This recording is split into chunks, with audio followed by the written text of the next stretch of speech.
everybody, what's up? You know, I thought I'd talk about something. You could see a title of what it is. I kind of give my thoughts on a lot of these CAW leagues and CAW wrestling things that you see here on the YT as well as on the DM and on Blimp.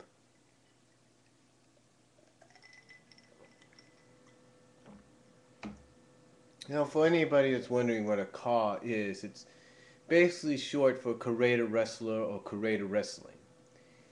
Um, Basically, for those that are new, let me explain. Ever since, well, as long as I know of, I could perceive, basically, ever since a Creator Wrestler mode was inserted into a wrestling game, wrestling fans like myself, as well as video game fans, um, have had the opportunity to create our own characters in these games, whether it's characterizations of ourselves, our friends, our family, our favorite comic book, cartoon, live action characters, things like that, internet uh, celebrities and all.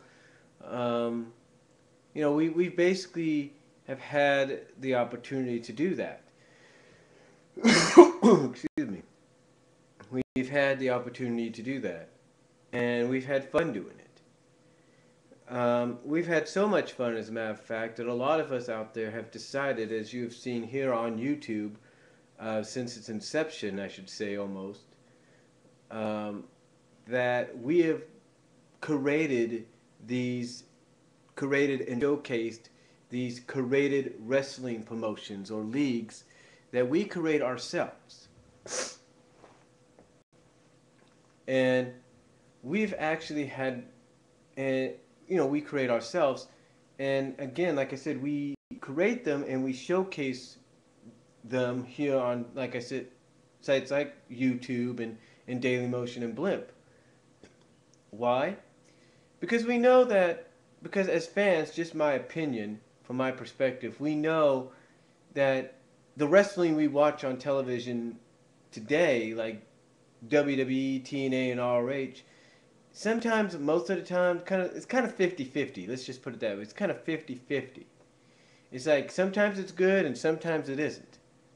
Like with Monday, like with the Raw, with WWE right now and its Raw brand, it's like for the past few weeks nobody really gives a shit about it. So what better way to, supplement that than with curated wrestling promotion on YouTube, Dailymotion, or Blimp?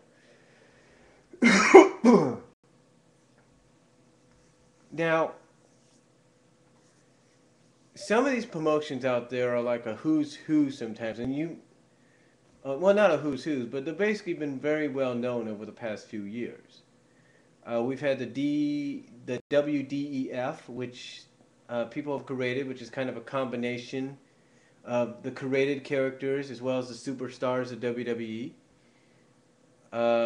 You got this UWA. You have these SCAW. You got the ECW, not WWE ECW, but a different ECW. You got VCW. You got a lot of these out there, and just to name a few. You just got a lot of them out there, and people, depending on what wrestling game they use to showcase it, they give you, they try the best, like myself, they try to give you the best quality, they try to give you the best matches out there, or that they could put together, I should say.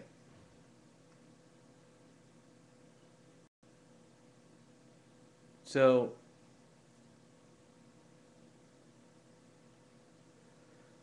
so that is, so basically, that is overall what, sort of to start out with, so overall what what creator wrestling or creator wrestler cause, if you will, are about. Even CADs, creator divas, if you will, or CAKs, creator knockout. But basically, that's what it is. And WWE right now is the most prominent one out there. I mean, they're the ones that have a wrestling game coming out once or twice a year. And, there are exceptions out there. I mean, you've had TNA, do theirs with Impact. You had ECW at one time with the only game. You had WCW with several games throughout the years through several distributors. Just like with WWE, they've had several distributors. And TNA is the same way. Um, and you've also had these independent things like Legends of Wrestling. You've had Fire Pro Wrestling. You've had Japan themselves putting wrestling things together, like the Kingdom of Wrestling stuff or something like that. Just you've had all these wrestling games out there that all have the one thing in common. That's the creative mode. You know, well, with the exception of the earlier games that are like on the Nintendo and the Super Nintendo, like let's say, um,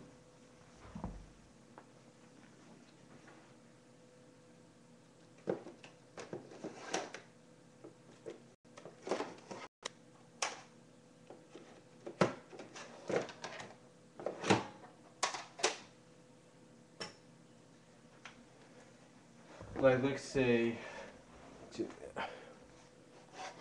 Super, like let's say WrestleMania, the arcade game. WCW for the NES, as well as Super Brawl for the Super Nintendo.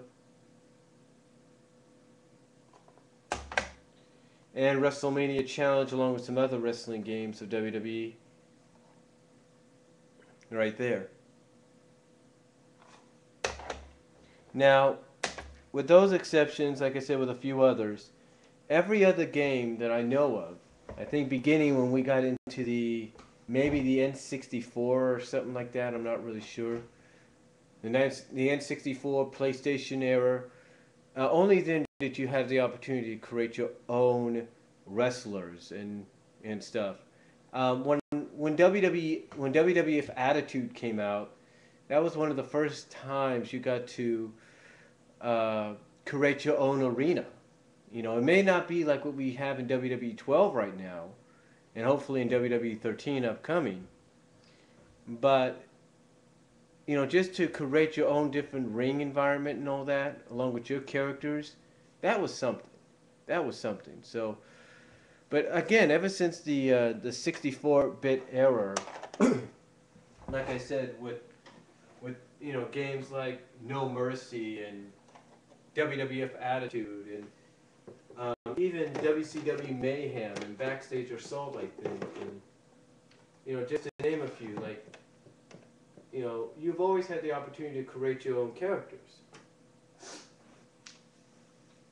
Now, there have been exceptions, yes, on those consoles as well, like Nitro and Versus the World and a few others. You've not been able to have that option, but like I said, with Attitude and I think No Mercy, perhaps I'm not really sure. Mayhem and Backstage Assault, you've had that opportunity. Even with ECW Revolution, you had that opportunity. Hardcore Revolution, you had that opportunity to create your own character.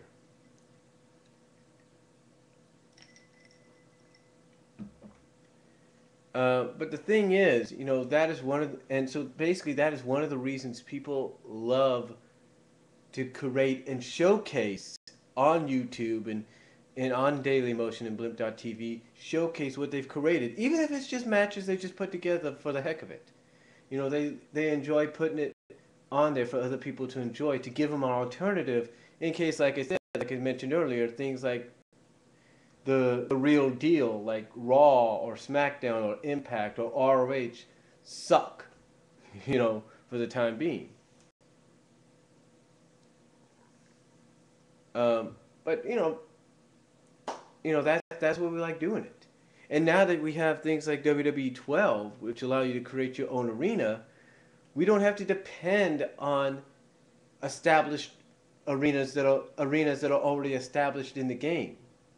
We don't have to, depend on the ECW or the Raw or the SmackDown or the Nitro arenas. We can do our own thing. We can use our own um, thing with these. We can use our own arenas as well. So that that allows us to not, we could use our own arenas, like I said, as well. That allows us to showcase not just our own original weekly or bi-weekly or monthly or tri-monthly or well, you get what I'm saying, weekly, bi-weekly, tri-weekly or monthly or bi-monthly shows, as well as our monthly or bi-monthly or tri-monthly CPVs, which CPV is short for curated pay-per-view. You know, um, you know, basically, it get, basically this, created arena concept, which is, in WWE 12, it allows us to do that. It allows us to use different kind of arenas that we come up with. We don't have to, just create an arena for, for what we're going to do, for a show or a CPV event we're going to put on. We can just create it for fun. There's you look here on YouTube, there's somebody known as the King WCC, West Coast Cause.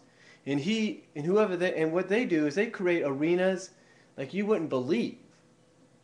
They're really, really good, to the point that when you download them, when you see them, you want to download them.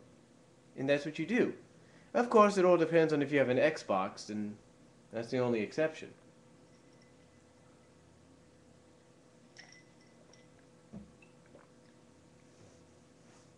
But again,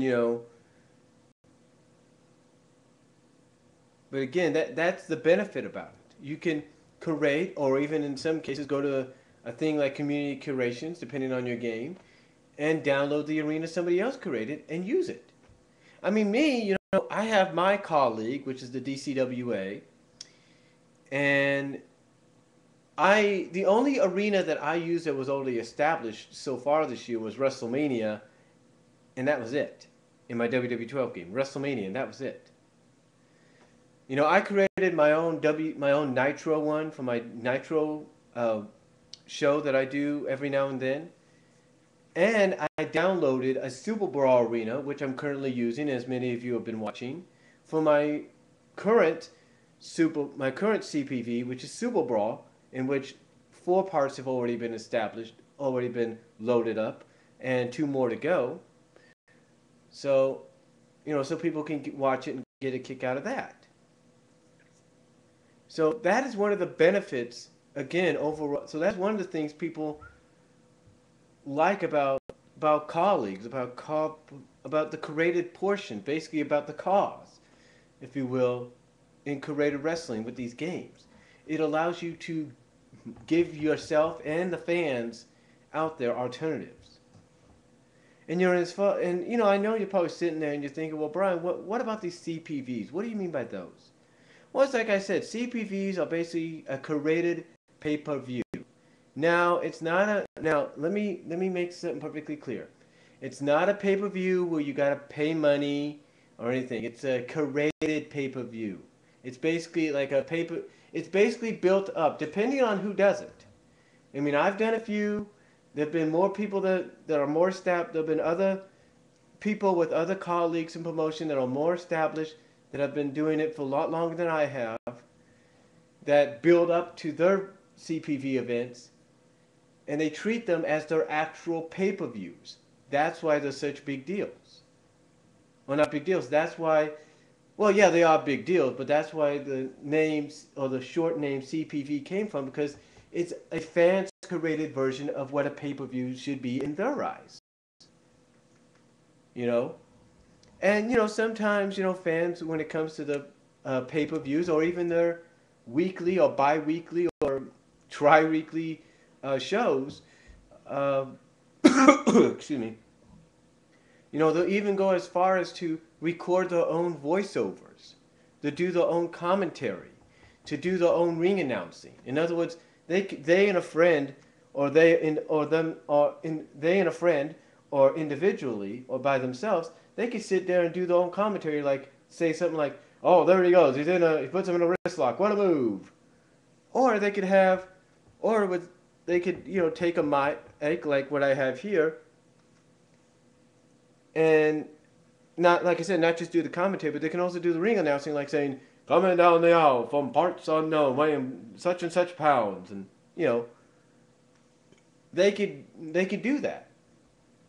And of course, there are some out there that don't.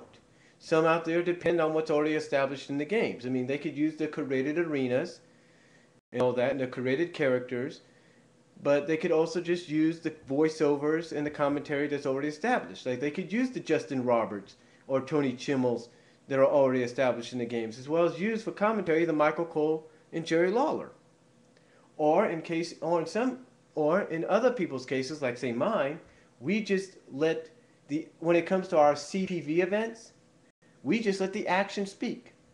That's it. We basically lower the volume. One of the volumes, I think it's uh, the voice volume. We lower that, and we just let everything else play.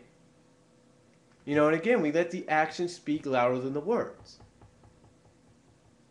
and that's about it. The only exception that I would do, and a few others do this as well, is with uh, our regular shows, our regular weekly or tri-weekly or monthly shows, like our nitros and whatever. Then, only then with those will we allow the established voiceovers of the ring announcing and the commentary to take over. But like in say my case and other people's cases, when it comes to our CPVs, we let the action speak louder than words. And where I learned that, heck, I'll tell you how I learned it. I learned it by going to the wrestling events in person. I learned them by going to the independent wrestling events in person and enjoying the action, letting the action speak louder than the words. And that was about it. So overall, for those basically that are new to the whole concept of curated wrestling and curated wrestlers and car leagues and all that and CPV events and weekly or bi-weekly or tri-weekly or monthly shows that, you know, like let's say nitros and like that'll basically like raws or nitros and all that. Hopefully that gave you guys a good, better understanding as to why people like myself and others out there that are more established do what we do and showcase why we showcase what we showcase. So, and sometimes just on random, just share and upload matches that we just create on the fly.